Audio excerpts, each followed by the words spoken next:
एका माकडानी म्हणजे तो राजाभाई केनी होता, त्या भाड्याने मला बोलतो का बोलतो माकड आहे, माकड चाले बंद करा. अरे आज आदिवासी जागतिक दिवस आहे आणि आमचा भारतरत्न डॉक्टर बाबासाहेब आंबेडकरांनी संविधान दिलं आहे.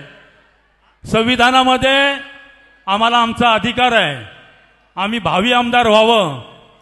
आम्ही समाज कल्याण सभापती तर झालो आणि जर भावी आमदार व्हायचं तर तुझ्यासारख्या माकड्याने सांगण्याने मी होणार आहे का? तर आमचा समोर असलेला जो आदिवासी बांधव आहे, माझ्या समोर आदिवासी बांधव आहे. मित्रांनो, अनेक लोकांनी आपले हक्काचे रस्ते, पाणी, लाईट, अनेक लोकांनी खोटी बिलं काढली. चोर आहेत हे लोक आणि आम्हाला बोलतात की माकडांनी माकड चाले बंद करावे. अरे मी ज्या वेळेला आदिवासी समाज कल्याण विभागावरती होतो ना, ज्यावेळी समाज कल्याण विभागावरती सभापती होतो, तेव्हा हाच माकड चोऱ्या करायला माझ्याकडे यायचा. तो म्हणजे राजा केनी, एक नंबरचा भाडकाव आहे.